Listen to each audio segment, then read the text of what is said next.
সামনের দিকে তাকিয়ে সন্তু কেঁপে উঠল। গন্ডারটা দাঁড়িয়ে আছে একটা ছোট্ট টিলার ওপরে। তার পেছন দিকে দেখা যাচ্ছে শুধু আকাশ। গন্ডারটা এমন স্থির হয়ে রয়েছে যেন মনে হয় একটা পাথরের মূর্তি। ম্যানেজার ফিলিপ তাদের গন্ডার দেখাবার ছল করে এতদূর নিয়ে এসেছিল। এবারে সত্যি সত্যি সেই গন্ডার নিজে থেকেই দেখা দিল। কাকাবাবু সন্তুর হাত ধরে হ্যাঁচকা টান দিয়ে দুজনেই বসে পড়েছেন মাটিতে। তিনি ফিসফিস করে বললেন, এবারে আস্তে আস্তে উপর হয়ে শুয়ে পড়, ওর দিকে চোখ রেখে। গন্ডার এমনিতে মানুষ মারে না, কিন্তু ও আমাদের দেখতে পেলেই চটে যেতে পারে। মাটিতে শুয়ে থাকলে দেখতে পাবে না। সন্তু উপর হয়ে শুয়ে মাটিতে চিবুক ঠেকিয়ে বলল, কিন্তু ও যদি এদিকেই ছুটে আসে, ও যদি আমাদের পিঠের ওপর দিয়ে চলে যায়, তাহলে ট্যাঙ্ক চাপা পড়লে যে অবস্থা হয় আমাদেরও সেই দশা হবে। আশা করি ও ভদ্রতা দেখিয়ে অন্যদিকে চলে যাবে।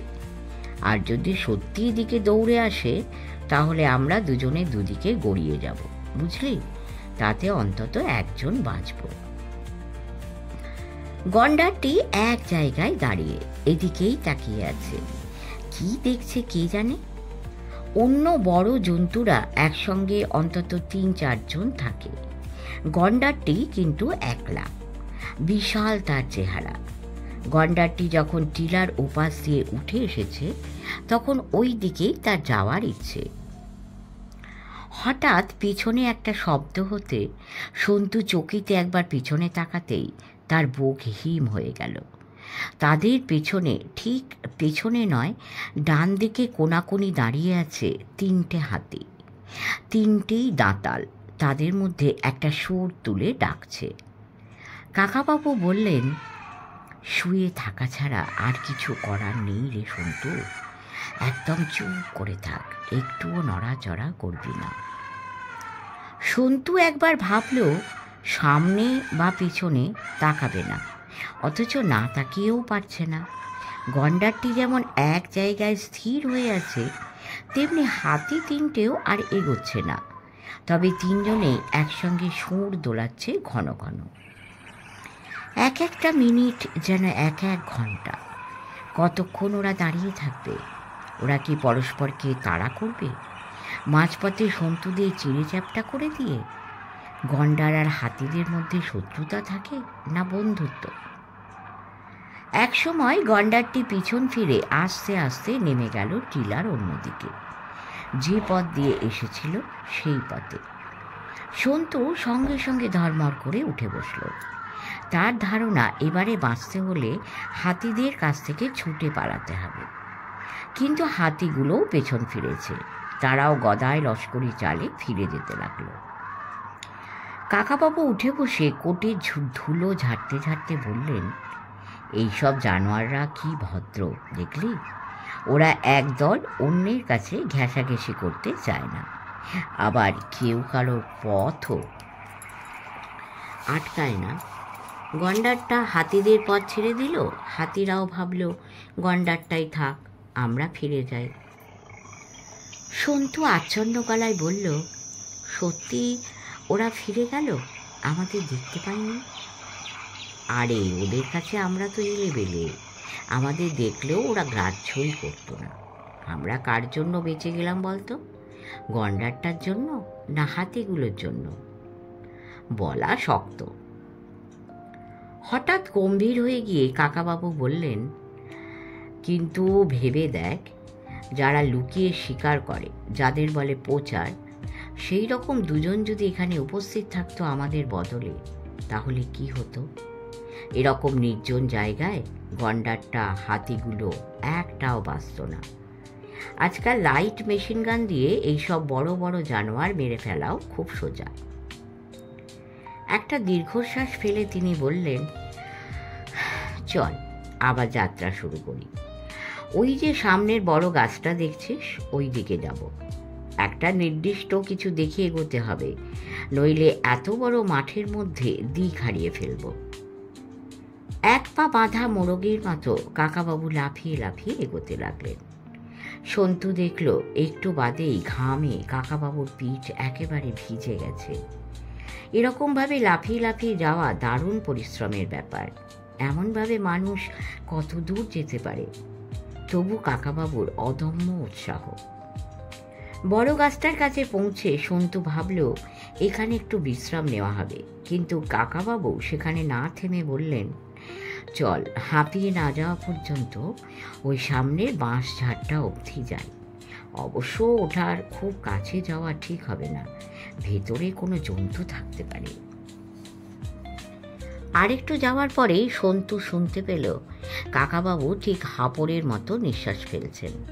সন্তু কাকাবাবুর হাত চেপে ধরে বলল, কাকাবাবু থামো থামো, এবার একটু বিশ্রাম নিতেই হবে, আমিও আর পারছি না। কাকাবাবু দাঁড়িয়ে পড়ে বুক ভরে কয়েকবার শ্বাস নিলেন। তারপর ঘড়ি দেখে বললেন, 1:30 বাজে, তোর খিদে পেয়ে গেছে না রে? আমরা 9টার সময় হেভি ব্রেকফাস্ট খেয়ে বেরিয়েছি। অন্যদিন এই সময় তেমন খিদে পায় না, কিন্তু আজই বেশি খিদে পাবে।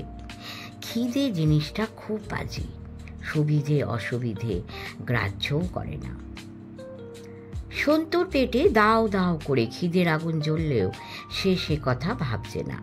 সে ভাবছে 2 ঘন্টা তো কেটে গেল, এখনো জনমানবে সামান্য চিহ্নও নেই। প্রান্তরটির চেহারা আগেও যেরকম ছিল এখনও সেরকম। তবে হোটেল থেকে বেরিয়েই 1 ঘন্টার মধ্যে যত জন্তু জানোয়ার দেখা গিয়েছিল, এদিকে ওদের সংখ্যা খুবই কম।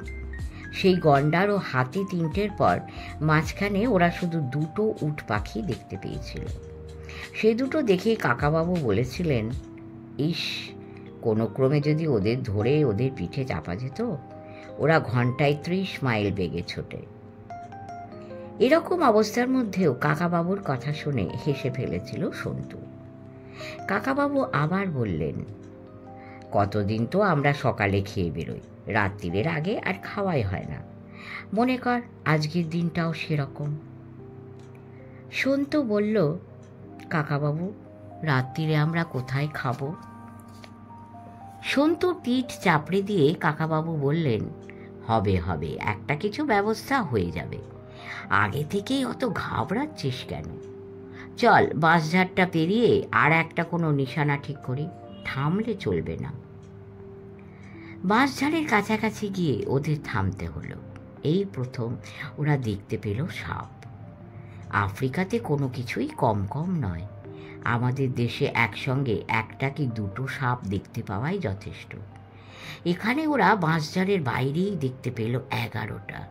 ভেতরে আরও কত আছে কে জানে। কয়েকটা সাপ বাঁশ গাছে জড়িয়ে আছে, কয়েকটা কাছাকাছি মাটিতে কিলবিল করছে। সবগুলোরই রং কালো, তবে আকারে খুব বড় নয়। জায়গাটা স্যাঁতসেঁতে, মাটিতে অনেক গর্ত। কাকাবাবু থমকে দাঁড়িয়ে পড়ে নাক কুঁচকে বললেন, এই একটা প্রাণীকে দেখলেই আমার ঘৃণা হয়। সাপও নিরীহ প্রাণী, মানুষকে সহজে কামড়ায় না জানি, কিন্তু আমি সাপের দিকে তাকাতে পারি না, আমার গা গুলিয়ে ওঠে। আমি রিভলভার দিয়ে 2বার 2টো সাপ গুলি করে মেরেছি। এখন যদি সঙ্গে রিভলভারটা থাকতো। বলতে গিয়ে কাকাবাবু থেমে হঠাৎ ফিক করে হেসে ফেললেন। সন্তু অনেকক্ষণ ধরে রিভলভারটার কথা ভাবছে। কাকাবাবুর সঙ্গে সেটা থাকলে ওই হোটেল ম্যানেজার ফিলিপ কে এত সহজে তাদের গাড়ি থেকে নামিয়ে দিয়ে কাপুরুষের মতো পালাতে পারত? প্লেনে বন্দুক পিস্তল নিয়ে ওঠা নিষেধ বলেই কাকাবাবু সেটা সঙ্গে আনেননি। তাছাড়া এবারে তো স্রেফ বেড়াতে আসা।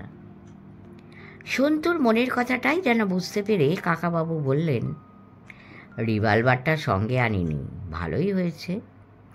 আনলে একটা কিছু রক্তারক্তি কাণ্ড হয়ে যেত। ওই যে ফিলিপ, ওর চোখ দেখলেই বোঝা যায় লোকটা সাংঘাতিক নিষ্ঠুর। হি ইজ আ কিলার। তুই তো জানিস সন্তু, আমি রিভলভার তুলে লোকেদের ভয় দেখাই, চট করে কাউকে গুলি করতে পারি না। কিন্তু ওই ফিলিপ সহজে ভয় পাবার পাত্র নয়। আমি ওর দিকে রিভলভার তুললেই ও এলোপাথারি গুলি চালিয়ে দিত। কাকাবাবু, ওই ফিলিপের মতো লোককে মায়া দয়া না করে গুলি করাই উচিত। দেখ না, পরে ওকে শাস্তি দিই কী রকম। তার মানে ওর সঙ্গে কি আমাদের আর দেখা হবে? বাঁশঝাড়টাকে পাশ কাটিয়ে ওরা আর একটা কিছু নিশানা ঠিক করার জন্য থামল। ঠিক সোজাসুজি আর কোনো বড় গাছ টাছও চোখে পড়ে না। মেঘের গায়ে জেগে উঠেছে একটা বিশাল পাহাড়, তার চূড়া বরফে ঢাকা। সন্তু একবার চোখ কচলালো। সে সত্যি সত্যি ওরকম একটা সুন্দর পাহাড় দেখছে, না ওটা তার চোখের ভুল? কাকাবাবু পাহাড়টা আগে দেখতে পাননি, কিন্তু সন্তু ডেকে দেখাতেই তিনি বললেন, বাহ, এত দূর থেকেও যে দেখা যায় জানতাম না তো। ওটা কি পাহাড় জানিস? ওই হচ্ছে কিলিমাঞ্জারো। আর্নেস্ট হেমিংওয়ে লেখা আছে স্নোজ অফ কিলিমাঞ্জারো। পড়িসনি বুঝি? এবারে ফিরে গিয়ে পড়ে নিস। যদি ফিরতে পারি। ফিরবি না কেন? আবার ঘাবড়াচ্ছিস? তুই কি ভাবছিস এই মরুভূমির মতন মাঠে আমরা মরে পড়ে থাকবো? তা হতেই পারে না। রাজা রায়চৌধুরী এইভাবে মরার জন্য জন্মায়নি। আগে ওই ফিলিপটাকে শাস্তি দিতে হবে। অশোক দেশাই আর নিঞ্জানেকে জেলে ভরতে হবে, তবে তো অন্য কথা। কাকাবাবু, কাকাবাবু, এটা কি? আমার পায়ে, আমার পায়ে! সন্তুর চিৎকার শুনে কাকাবাবু কেঁপে উঠলেন। সন্তু ট্রাউজার্স পরে আছে, তার বাঁ পায়ে পেঁচিয়ে ধরেছে একটা সাপ। তার মুখটা ওপরের দিকে, মাঝে মাঝে একটা লকলোকে জিভ বার করছে। এই প্রথম ভয় পেয়ে গেলেন কাকাবাবু। তার মুখখানা রক্তশূন্য ফ্যাকাশে হয়ে গেল। সাপটাকে দেখে একবার তিনি ঘেন্নায় দৃষ্টিটা সরিয়ে নিলেন। বোধহয় এক মুহূর্তের জন্য তিনি ভাবলেন এবারে আর সন্তুকে বাঁচানো সম্ভব হলো না। পরের মুহূর্তেই তিনি দুর্বলতা ঝেড়ে ফেলে বললেন, সন্তু, স্ট্যাচু হয়ে থাক, একদম নড়বি না। না নড়লে ও কিচ্ছু করবে না। পকেট থেকে একটা রুমাল বার করে কাকাবাবু ডান হাতে জড়িয়ে নিলেন। তারপর বিদ্যুতের গতিতে সেই হাতটা দিয়ে চেপে ধরলেন সাপটার মাথা। প্রবল শক্তিতে সন্তুর পা থেকে সাপটার প্যাঁচগুলো ফেলে সেটাকে আঁচড়াতে লাগলেন মাটিতে। 4-5 বার সেরকম আঘাতেই সাপটা অক্কা পেয়ে গেছে। তবু কাকাবাবু থামছেন না, মেরেই চলেছেন। সন্তু এদিক ওদিক তাকিয়ে দেখলো আর কোনো সাপ আছে কিনা। এই জায়গাটা শুকনো, গর্ত টর্তও নেই। বাঁশঝাড়টার পাশ দিয়ে আসবার সময়ই নিশ্চয়ই এই সাপটা কোনো রকমে সন্তুর পায়ে জড়িয়ে গেছে। একসময় মরা সাপটাকে ছুঁড়ে ফেলে দিয়ে কাকাবাবু বললেন, সন্তু, তোকে কামড়ায়নি তো? প্যান্টটা গুটিয়ে দেখ। না, কামড়ায়নি, সেরকম কিছু টেরও পাইনি। তবু প্যান্টটা তুলে দেখ, ওটা হাঁটুর ওপর ওঠেনি। ওই পর্যন্ত কোনো ক্ষতটত আছে কিনা। এগুলো কি সাপ আমি জানি না। সন্তু প্যান্ট গুটিয়ে ভালো করে দেখলো, একটুও রক্ত টক্ত চোখে পড়ল না। তোর বমি পাচ্ছে কিংবা ঘুম পাচ্ছে সন্তু? না। কাকাবাবু এবারে নিজেই শুয়ে পড়লেন মাটিতে। রুমালটা তিনি ফেলে দিয়েছেন। হাত দিয়ে ঘাম মুছতে মুছতে বললেন, এবারে আমি সত্যিকারে টায়ার্ড ফিল করছি রে সন্তু। কেন জানিস? কয়েক মুহূর্তের জন্য আমার মনের জোর একেবারে চলে গিয়েছিল। সাপ দেখলে আমার ঘেন্না হয়। ভেবেছিল ওটাকে আমি ধরতে পারবো না, তোকে বাঁচাতে পারবো না। একবারে চেষ্টায় ওকে ধরতে না পারলে কোনো উপায় ছিল না, তোকে বা আমাকে ঠিক কামড়ে দিত। কাকাবাবু চোখ বুঝলেন। সন্তুও ঝিম মেরে বসে রইল। তার বদলে কাকাবাবুর পায়ে যদি সাপটা জড়াতো, তাহলে সে কি সাপটার মাথা ওইভাবে চেপে ধরতে পারত? সন্তু চোখের পাতা জুড়ে আসছে। এই অবস্থায় কি কারোর ঘুম পায়? সাপে কামড়ালে নাকি ঘুম আসে? তাহলে কি সাপের বিষ কোথাও লেগেছে? একটু পরেই কাকাবাবু উঠে বসে বললেন, চল চল, সময় নষ্ট করলে চলবে না, অনেকটা সময় চলে গেল। কাকাবাবু উঠে আবার লাফিয়ে লাফিয়ে চলা শুরু করলেন। এর মধ্যেই তিনি হালকা মেজাজটা ফিরে পেয়েছেন। সন্তুকে বললেন, সব জিনিসেরই কিছু না কিছু উপকারিতা আছে। এই যে আমি লাফিয়ে লাফিয়ে যাচ্ছি, এর উপকার কি বলতো? আমার পায়ে কোনো সাপ জড়াতে পারবে না। তুই সাবধানে দেখে দেখে আয়। এবার আমরা কোন দিকে যাব? সামনে কোনো বড় গাছ বা ঝোপঝাড়ও দেখা যাচ্ছে না, শুধু দেখা যাচ্ছে বরফ ঢাকা পাহাড়ের চূড়া। কাকাবাবু কপালে হাত দিয়ে রোদ আড়াল করে সেই পাহাড়টার দিকে এক দৃষ্টে চেয়ে থেকে বললেন, স্নোজ অফ কিলিমাঞ্জারো। এই নামটার মধ্যে কি নতুনত্ব আছে জানিস? আছে বিস্ময়। এখান দিয়েই বিষুব রেখা গেছে, অর্থাৎ এই জায়গাটা খুব গরম হওয়ার কথা, অথচ এখানেও পাহাড়ের মাথায় বরফ জমে। যাগে, আমাদের ওই পাহাড়ের ডিরেকশনে যাওয়া ঠিক হবে না, বাজারটাকে ঠিক পেছনে রেখে এগিয়ে যাওয়াই ভালো। আবার খানিকটা এগিয়ে যেতে অনেকগুলো হাড়গোড় চোখে পড়ে, ঠিক যেন মানুষের কঙ্কাল। সন্তু কাকাবাবুর হাত চেপে ধরতেই তিনি বললেন, ভয় পেলি নাকি? মানুষ নয়, মোষ টোষের কঙ্কাল মনে হচ্ছে। ফিলিপের সঙ্গে গাড়িতে আসার সময়ও এরকম কঙ্কাল কয়েক জায়গায় চোখে পড়েছিল। ফিলিপ বলেছিল, সিংহ তো মোষ বা হরিণ মেরে অর্ধেকটা খেয়ে চলে যায়, বাকি মাংস হায়না, শেয়াল, শকুনে খায়, হাড়গুলো পড়ে থাকে, বহু বছর ধরে পড়ে থাকে। কিন্তু চলন্ত গাড়িতে বসে দেখা আর অসহায় অবস্থায় হাঁটতে হাঁটতে চোখে দেখার মধ্যে অনেক তফাৎ। মনে হয় যে সিংহ ওই মোষটাকে মেরেছিল সে কাছাকাছি কোথাও আছে। কাকাবাবু বললেন, একটা ভালো ব্যাপার এই যে এদিকে আমরা জেব্রা, হরিণ, মোষ বা ওয়াইল্ড বিস্টের ঝাঁক দেখতে পাইনি। ওরা থাকলেই কাছাকাছি সিংহ, নেকড়ে, লেপার্ড, চিতা, হায়না এসব হিংস্র পশু থাকতো, এটাই নিয়ম। সন্তুর মনে হলো এখন সিংহ টিংহ কিছু একটা সামনে পড়ে গেলেও কিছুই আসে যায় না, ওরা এই ধূসর প্রান্তর কোনো দিনই পার হতে পারবে না। সামনে জমিটা উঁচু নিচু হয়ে গেছে, সোজা যেতে গেলে ওদের এখন খানিকটা উঁচুতে উঠতেই হবে। কাকাবাবু আকাশের সূর্যের দিকে তাকিয়ে বললেন, আমরা মোটামুটি দক্ষিণ দিকেই যাচ্ছি।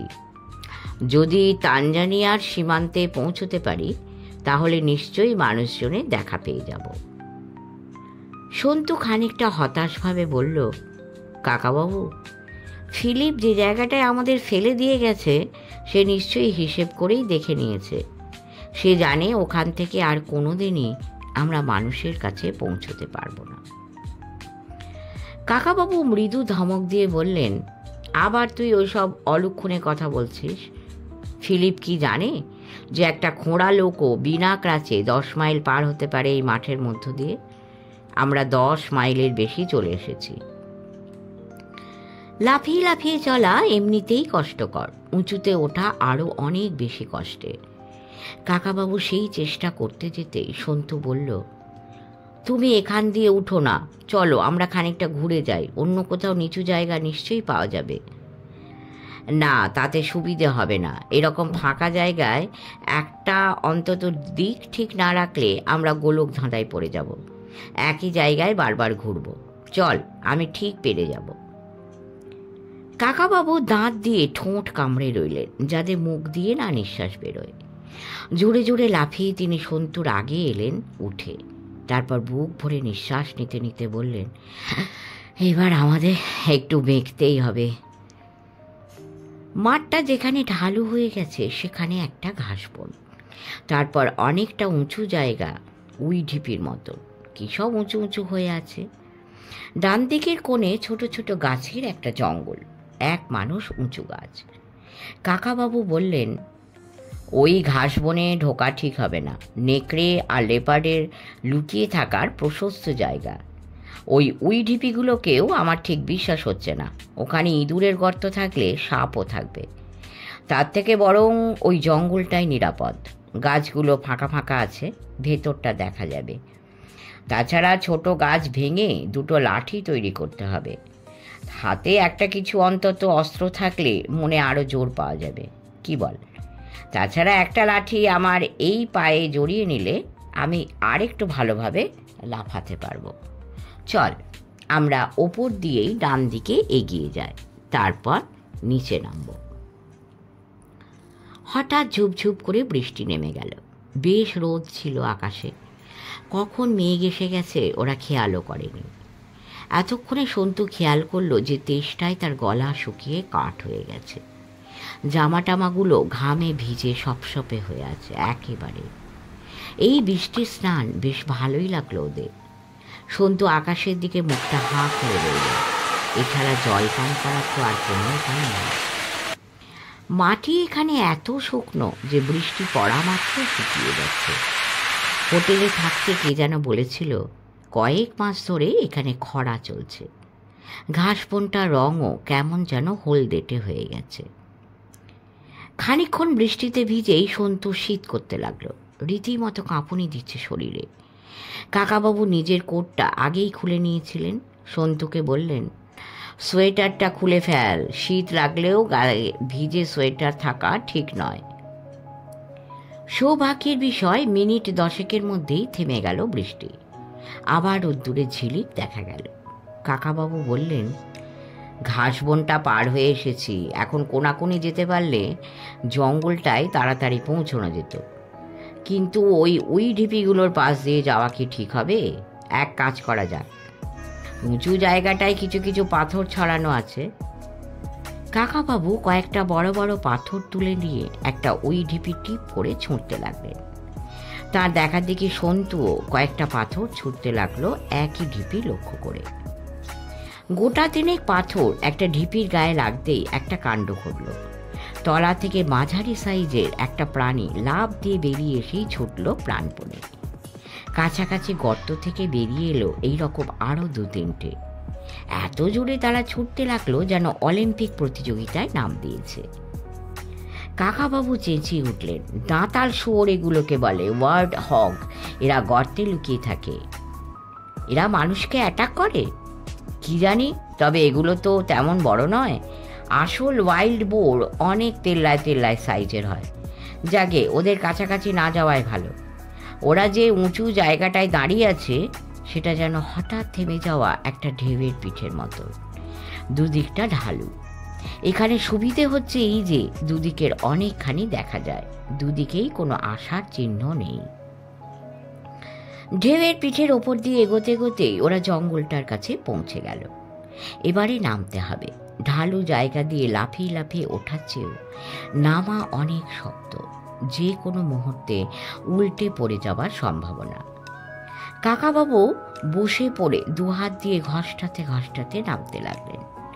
সন্তু দাঁতে দাঁত চেপে ভাবল, ওই ম্যানেজার ফিলিপটাকে ফাঁসি দেওয়া উচিত। ওকে যদি এখন হাতের কাছে পাওয়া যেত।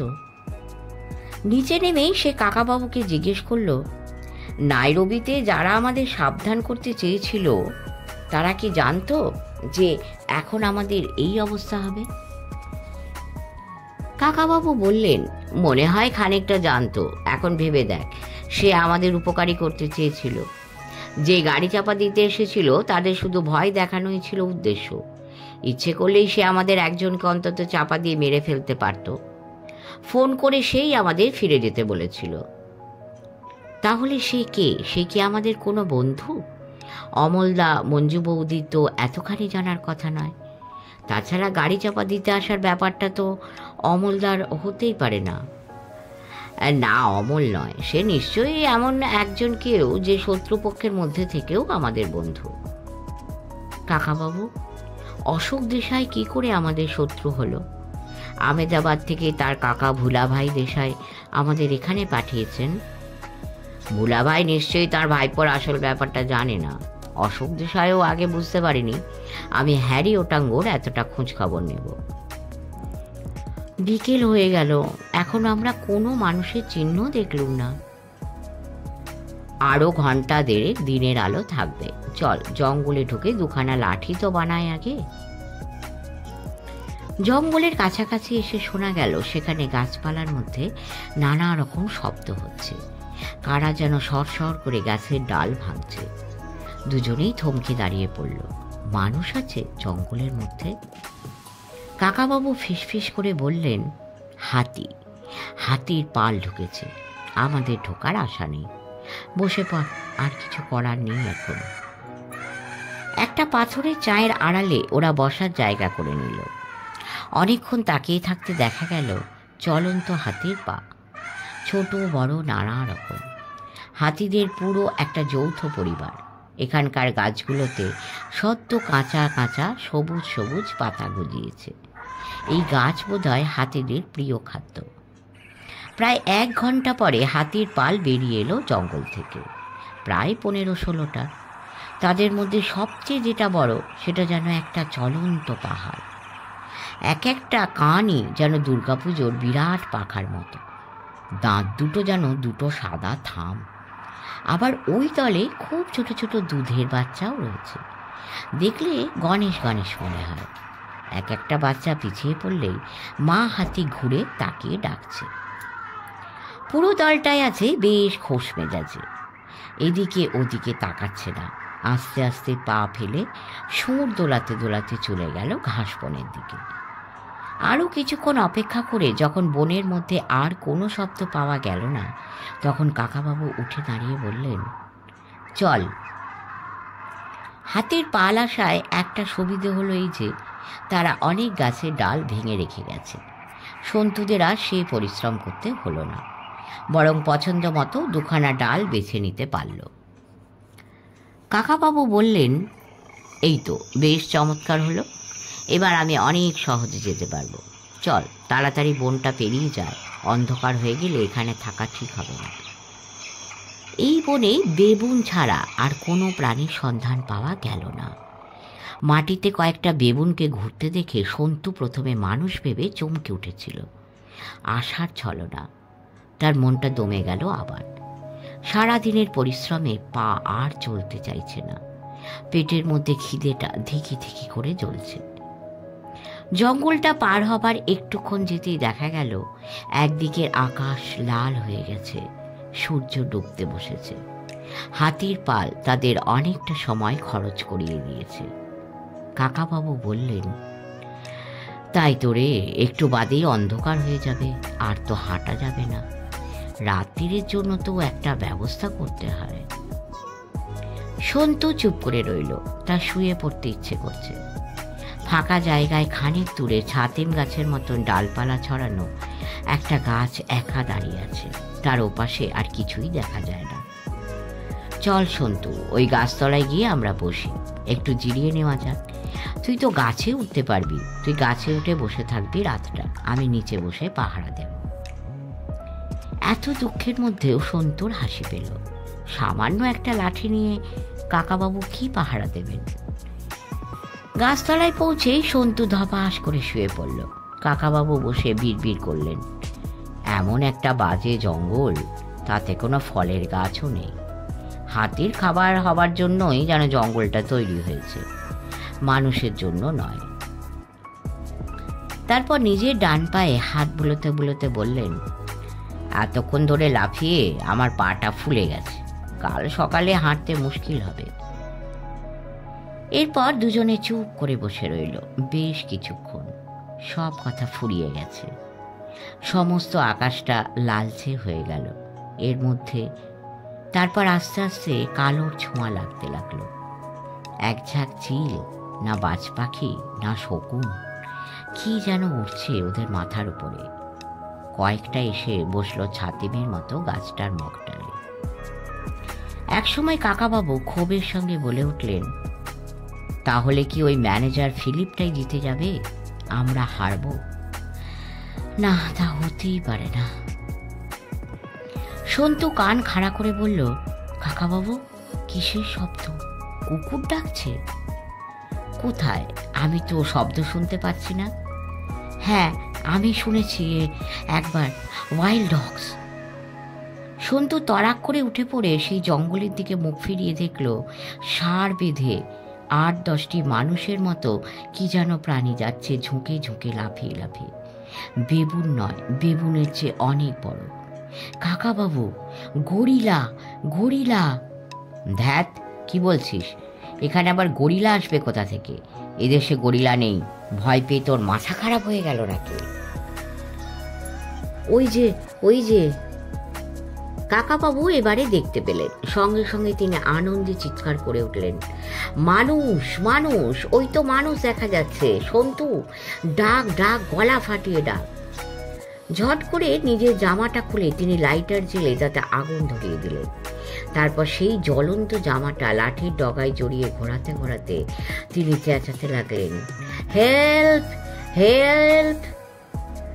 মানুষের মতো যে দলটি নাচতে নাচতে যাচ্ছিল তারা বোধহয় ওদের ডাক শুনতে পায়নি, কিন্তু আগুন দেখতে পেয়েছে। তারা থমকে দাঁড়ালো। তারপর সবাই একসঙ্গে কু কু কু ধরনের শব্দ করে ছুটে এলো এদিকে। কাকাবাবু জয়ের আনন্দে হেসে বললেন, আগুন দেখে যারা ছুটে আসে তারা মানুষ ছাড়া আর কিছু হতে পারে না। সন্তু, উঠে দাঁড়িয়ে হাত দুটো মাথার ওপর তুলে রাখ, লাঠি ধরিস না। তিনি নিজেও আগুন সমেত ডান্ডাটা ফেলে দিয়ে ওই রকম হাত উঁচু করে দাঁড়ালেন। মানুষের মতন দলটি ঝড়ের বেগে ছুটে এলো। ওদের কোনো রকম কথা বলার সুযোগ দিল না। তাদের দুজন সন্তু আর কাকাবাবুকে পিঠে তুলে নিয়ে আবার দৌড়লো। শেষ হলো আজকের পর্বটি। এর পরের পর্বটি হবে অন্তিম পর্ব। দেখুন কাকাবাবু এবং সন্তুর কি ঘটে। সকলে ভালো থাকবেন, সাবস্ক্রাইব করে আমাদের পাশে থাকবেন। পরম করুণাময় আপনাদের মঙ্গল করুন। নমস্কার।